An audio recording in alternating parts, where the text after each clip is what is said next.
Welcome to Madison Hills Christian Church. We're glad you're here today. Glad you're joining us online. If you can, when you share this on your Facebook today, use the hashtag HousePartyEaster. Don't forget to take a picture of your family watching this. You can hashtag that either Easter Dress MHCC or Easter Mess MHCC, whatever fits your family style today. Share that on your Facebook profile. We've got a drawing. We'll draw one name for Easter Dress, one name for Easter Mess, and we'll give you a $25 DoorDash gift card to order takeout sometime for your family. Share this on your Facebook or on your online on any of your profiles, and let people know that you're watching with us today. If you are watching live on our Facebook, comment below. We'll be here. We'd love to interact with you. We'd love to know how we can pray for you, what's going on with you. We'd love to hear more from you. I also wanted to just kind of let you know, our friends at EKU have reached out, and there are some students who are still on campus, and the EKU food pantry is getting a touch low. So they asked us if we would be willing to give. So if you want to drop non-perishable things or food goods by, we can take those to EKU to donate those to the students who are on campus right now who have nowhere else to go. And you can help us feed students at EKU. You can help us. We'll continue to feed friends at Willis Manor throughout this crisis, and whatever we need to do to help those people.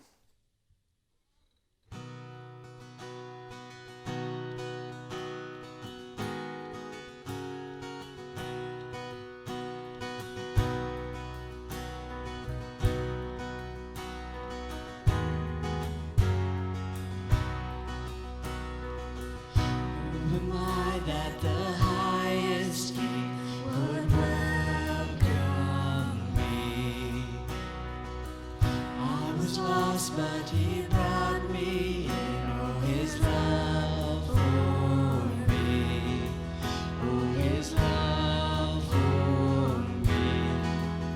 Oh, the sun sets free, oh, he's free indeed. I'm a child of God, yes I am. Free at last, he has ransomed me, oh, his grace runs deep. While I was a slave to sin, Jesus died for me. Yes, he died for me. Oh, the sun sets free, oh, is free indeed. I'm a child of God, yes I am. In my Father's house, there's a place for me.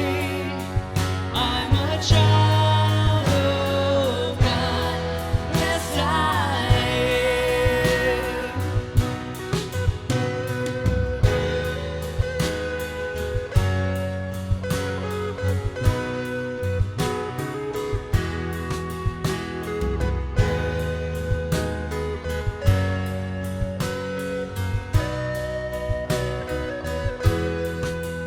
I am chosen, not forsaken. I am who you say I am. You are for me, not against me. I am who you say I am.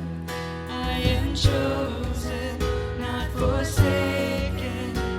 I am who you say I am. You are for me, not against me. I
I think everybody has a label. Maybe you have more than one. I was thinking about the different labels people have, the different ones they come with. I was thinking one of the first ones I ever had, I was a kid in an elementary school, and I had trouble controlling my temper. I had trouble controlling my emotions, and so I started getting labeled as emotional. I couldn't quite react the way people should. They seemed to be behind my maturity level, and everything seemed to be struggling, and so I got labeled emotional. And it wasn't long after that I made it to middle school and high school, and I started to figure out that school wasn't really my thing. School wasn't what I wanted it to be. It just didn't work well for me, and so I started to be labeled as a slacker. And I didn't really work as hard as some of the students. I came behind a very smart brother, a very smart sister, and the teachers expected the same of me, and it was just me. And so I got labeled at home, I got labeled at school as a slacker. And I found my niche, though. I found my niche in high school with the football team. And I found my friends, and I found my people, and I found what I wanted to do. And so I got labeled as a jock because I wore the school stuff every day, and I just kind of ran around with those friends, and we hung out together. And so I kind of got this label of jock. And then I went off to college and decided that I wanted to be in ministry, and I wanted to follow Jesus, and I wanted to follow his call. And so my first job out of college was as a youth minister in a county that doesn't have a single stoplight, and I was 25 minutes from the closest McDonald's. And so I spent my time there being labeled a city boy. And I was the only one who owned Sperry's. I was the only one who didn't know how to cut tobacco. I was the city boy. And these labels continued to follow me as I became a pastor. People started to tell me that I was too young, that I wasn't bright enough, I wasn't educated enough, I was too young, too inexperienced. And the labels continued as I started interviewing for other jobs and searching for what God called me to next. And labels like inexperienced and too small, labels like not big enough, not many enough, and all of these labels and all of these names and these tags just started sticking with me. And it didn't matter what I did, those names, those words, those labels, they started just sinking into my brain. They started just kind of consuming me and my thoughts. And when people would ask me, I would start by defending these labels. I would start by saying, people might say, or maybe it could be, right? And you know this because you've maybe yourself been labeled before.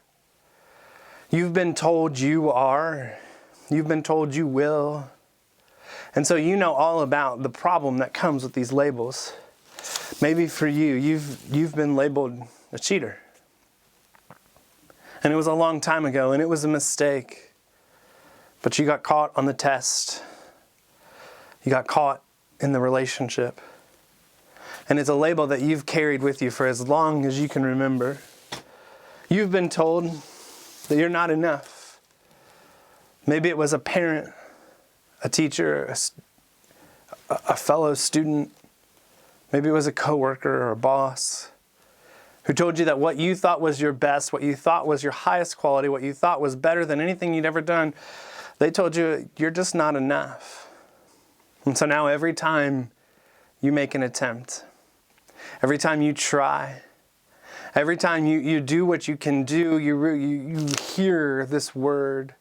You hear this label, you see the not enough, and you just keep carrying it. Maybe for you, the label is something that you're still carrying because no matter what you've tried, no matter what you do, you're still an addict. And no matter how long you're sober, you'll always think like an addict. No matter how many times you apologize to the people you hurt, you'll always be viewed as an addict. And every decision you make and every place you go and everything you do is different because you carry the label of addict. Maybe for you, your issue hasn't always been as clear to other people, but you know it. And you know that you carry this arrogance with you.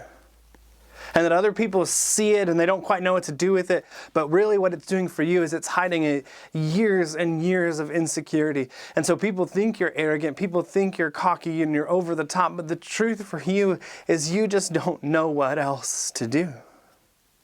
and you don't really want to be labeled this. You don't really want to feel this way, but when push comes to shove, this is who you are. This is all you are.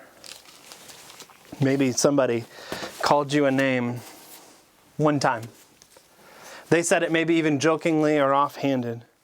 And they told you that you're a waste of space. They told you that your talent is a waste, that your family is a waste, whatever that is for you. They said it one time. They haven't thought about it since, but you've carried this label for as long as you can remember. Maybe you are just a waste. Maybe you are not good enough. Maybe somebody told you one time, you're being crazy. You're acting crazy. Maybe you told somebody about some medicine that you have to take. Some irregularities that happen in your brain that don't happen in other people's brains, and they said, I can't be around a person who's crazy. Maybe for you, it's a name that's stuck. And it's a secret that you keep dark, hidden in the recesses of your brain, that no one has to know the medicines. No one has to know the doctor's visits. Because somebody, somewhere, sometime, they called you crazy. And so here we are with these labels. Here we are with these truths about us that we feel and we know and we hear, that rattle around in our brain over and over again, that stick in our head and that just continue to gnaw at us and nag at us and bite at us over and over and over again. I want you to know, if you have one of those, if you feel one of those, you're not alone. One of the hills that we live on here at Madison Hills, one of the things that over and over and over again we tell people is that we are all messy people. That we all have a past, that we all have a history, that we all have a struggle that came along with who we are as a person. But what we do as a church is we don't just own the messy label, but we take steps and we take action towards trying to clean up, towards trying to change it. And we don't do it on our own. We admit that we're broken. We admit that we're messed up. And then the next thing we do is we drop the labels, not by our own power, not by our own trying hard enough, but we drop the labels through this guy we call Jesus. And we believe that because of Jesus and because of who he is and what he did, that we don't have to be carried by those labels anymore. We don't have to be identified by those problems anymore. That instead, who we are and what we've done, where we've gone and what we are doing is changed drastically by Jesus. All of our labels and crazy and cheater, all of the problems of arrogance and sin, all of those things go away because of Jesus and who he was. Today, we celebrate Easter. And we celebrate Easter across the world.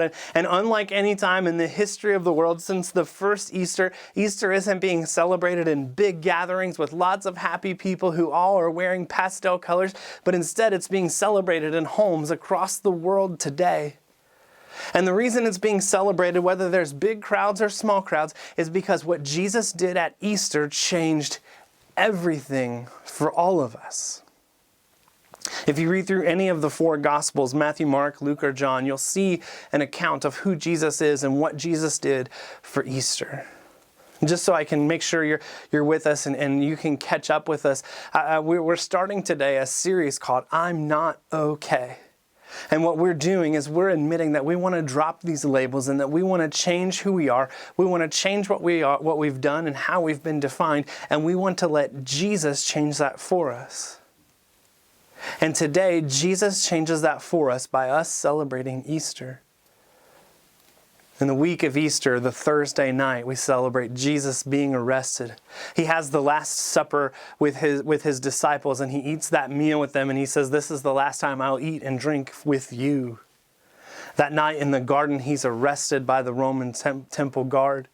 And it's there that as he's arrested by the temple guard, that he tells the disciples that this was the plan. He's convicted in a sham of a trial in front of the religious court, convicted for claiming to be the king, because for 3 years he's been saying the kingdom is here and I am the king. And the people are starting to be confused. And then after they convict him, they beat him within an inch of his life with lashings and whips. And then they place a crown of thorns on his head, force him to carry a wooden beam across town, and they nail his hands to the cross. And it's there that they nail his hands to the cross, and that they hang him on this cross to be crucified and to die. And we find this part in Luke chapter 23. In Luke chapter 23, we see it says, the soldiers also came up and mocked him.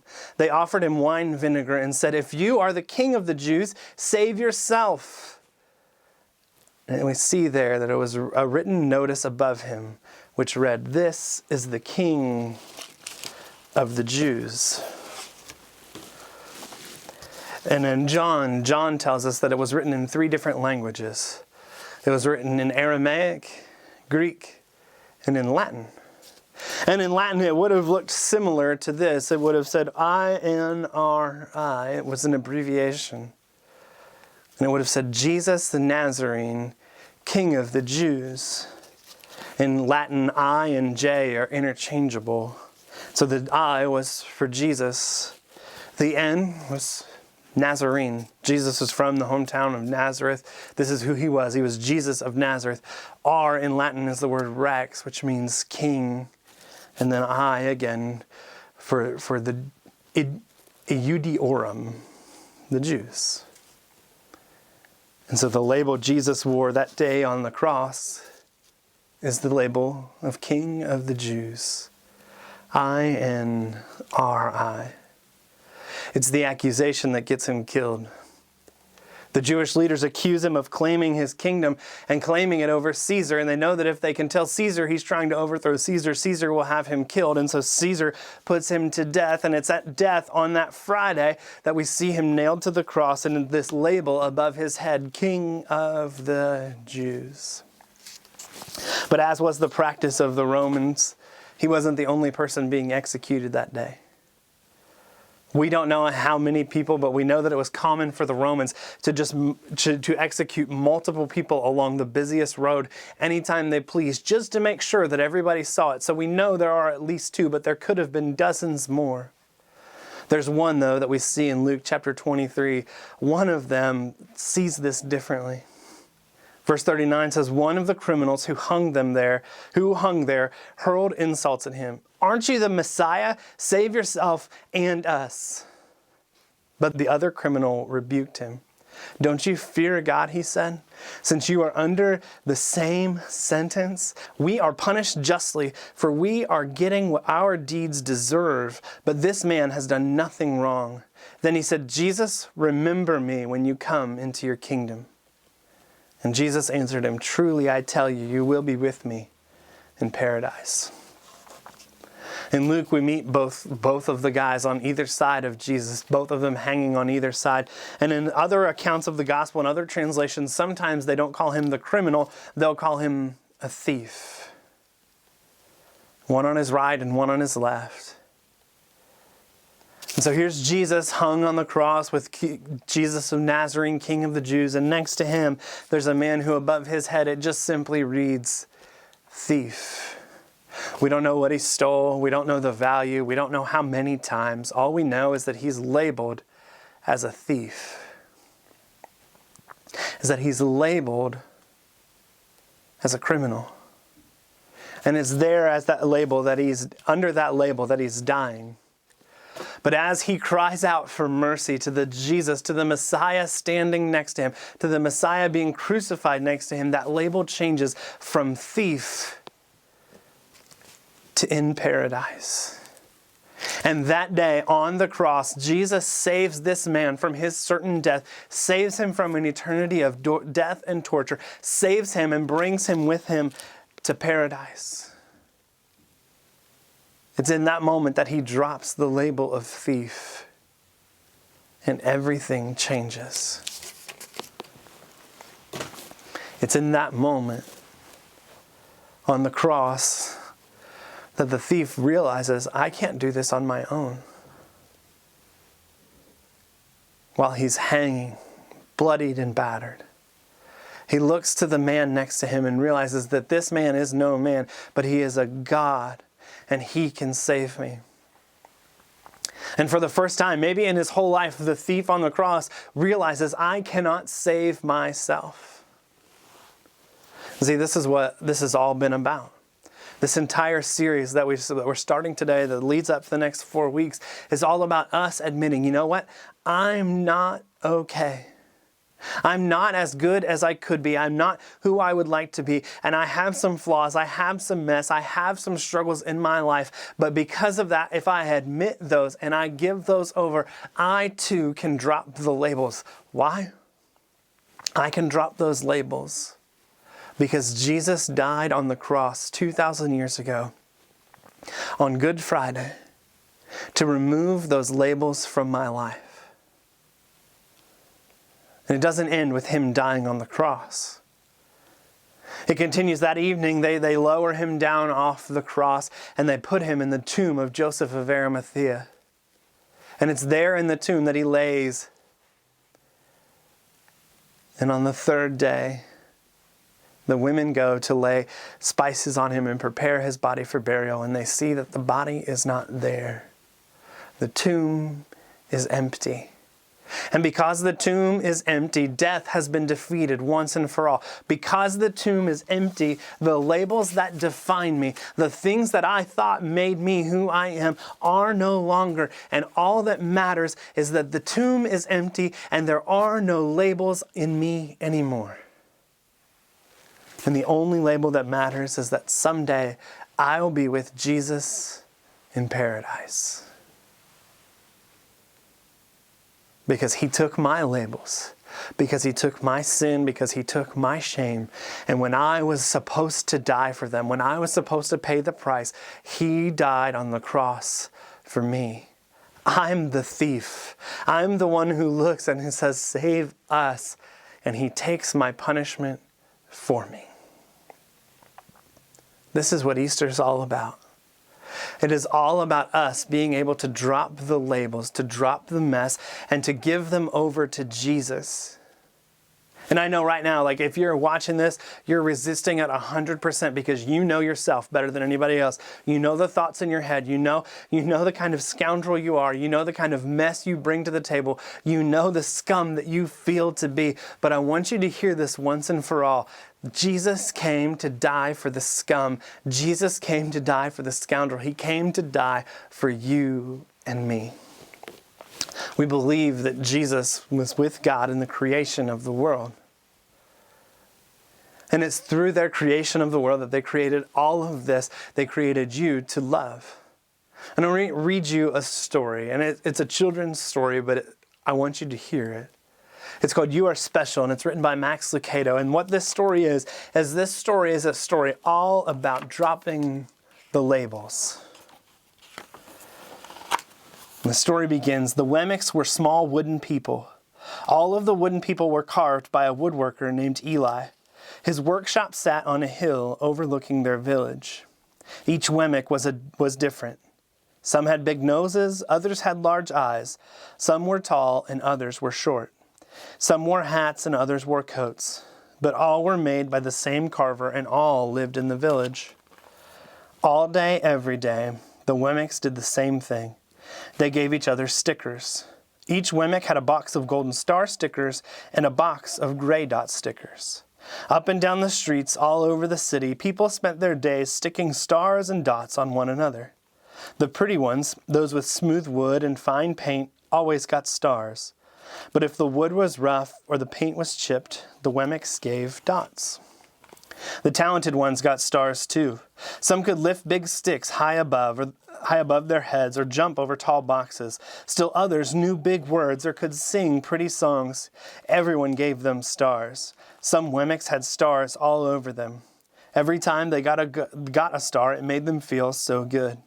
It made them want to do something else to get another star. Others, though, they could do little, and they got dots. Punchinello was one of these. He tried to jump high like the others, but he always fell. And when he fell, the others would gather around and give him dots. Sometimes when he fell, his wood got scratched, and so the people would give him more dots. Then he would try to explain why he fell. He would say something silly, and the Wemmicks would give him more dots. After a while, he had so many dots that he didn't want to go outside. He was afraid he would do something dumb, such as forget his hat or step in the water, and then people would give him another dot. In fact, he had so many gray dots that some people would come up to him and give him a dot for no reason at all. He deserves a lot of dots, the wooden people would agree. He's not a good wooden person. After a while, Punchinello believed them. I'm not a good Wemmick, he would say. The few times he went outside, he hung around the other Wemmicks who had a lot of dots, and he felt better around them. One day, he met a Wemmick who was unlike any he'd ever met. She had no dots or stars. She just was made of wood. Her name was Lucia. It wasn't that people didn't try to give her stickers, it's that the stickers wouldn't stick. Some of the Wemmicks admired Lucia for having no dots, and so they would run up to her and give her a star, but it would fall off. Others would look down on her for having no stars, and so they would give her a dot, but it wouldn't stay either. That's the way I want to be, thought Punchinello. I don't want anyone's marks. So he asked the stickerless Wemmick how she did it. It's easy, Lucia replied. Every day I go see Eli. Eli? Yes, Eli the woodcarver. I sit in the workshop with him. Why? Punchinello asked. Find out for yourself. He's up on the hill. Go there. And with that, the Wemmick who had no stickers turned and skipped away. But would he want to see me? Punchinello cried out. Lucia didn't hear, and Punchinello went home. He sat near a window and watched the wooden people as they scurried around, giving each other stars and dots. It's not right, he muttered to himself, and he decided to go to Eli. He walked up the narrow path to the top of the hill, and he stepped into the big shop. His wooden eyes widened at the size of everything. The stool was as tall as he was. He had to stretch on his tiptoes to see the top of the workbench. A hammer was as long as his arm. Punchinello swallowed hard. I can't stay here, and he turned to leave. But then he heard his name. Punchinello. The voice was deep and strong. Punchinello stopped. Punchinello, how good to see you. Come, let me have a look at you. Punchinello turned slowly and looked at the large bearded craftsman. You know my name? The Wemmick asked. Of course I do. I made you. Eli stooped down and picked him up, set him on the bench. The maker spoke thoughtfully as he looked at the gray dots. It looks like you have been given some bad marks.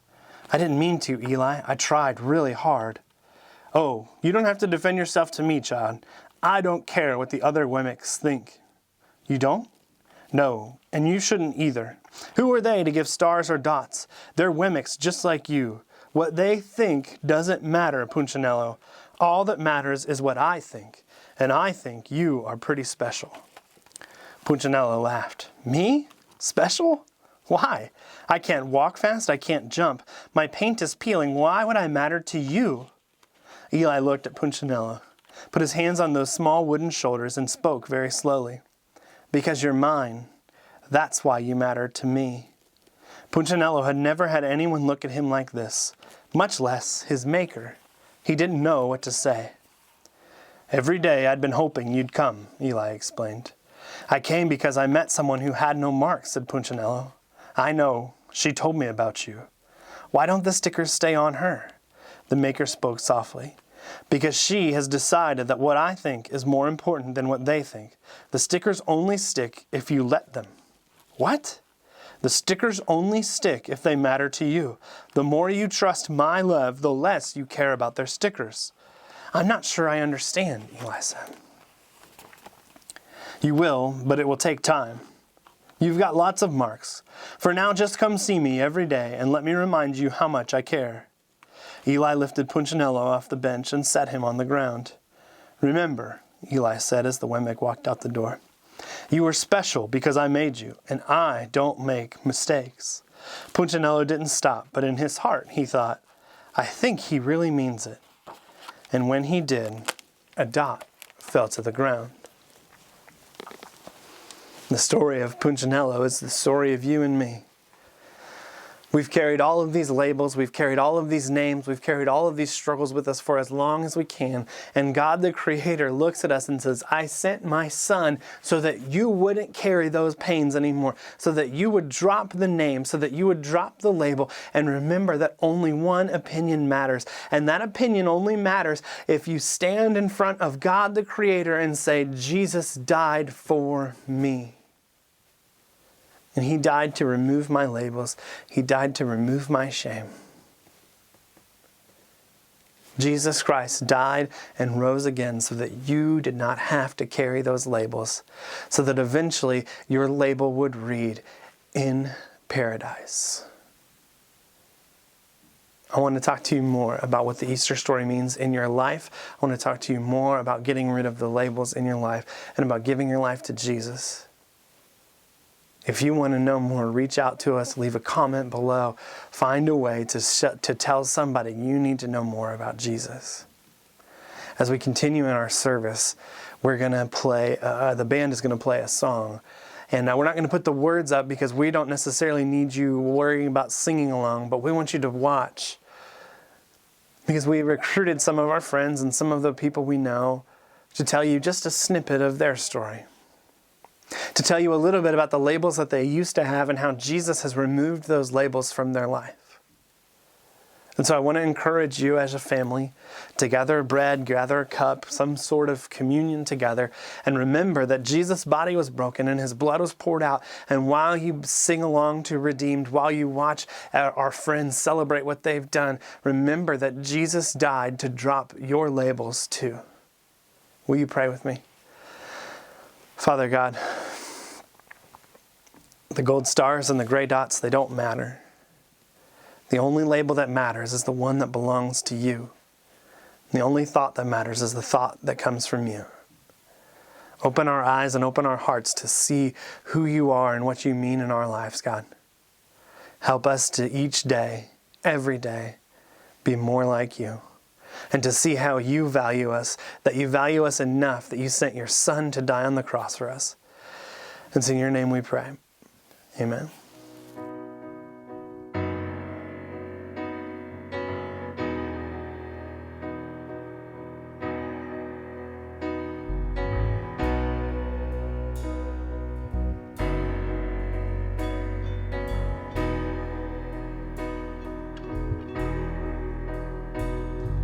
Seems like all I could see was the struggle,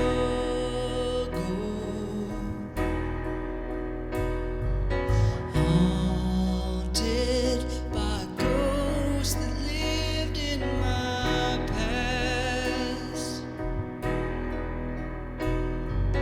bound up in shackles of all my failures,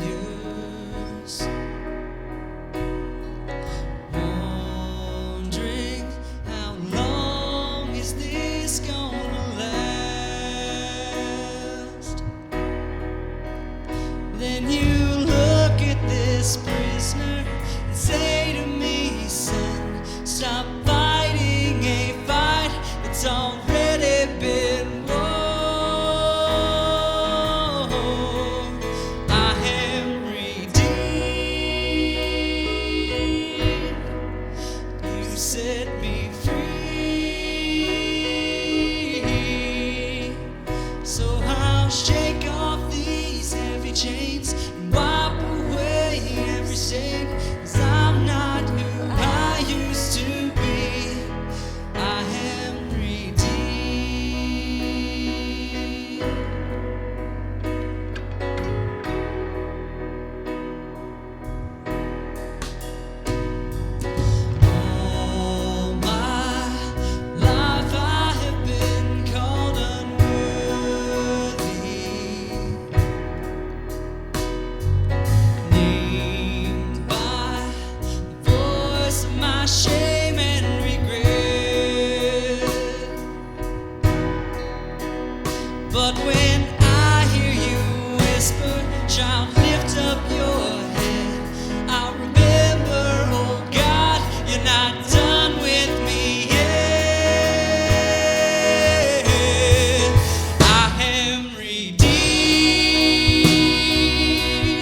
him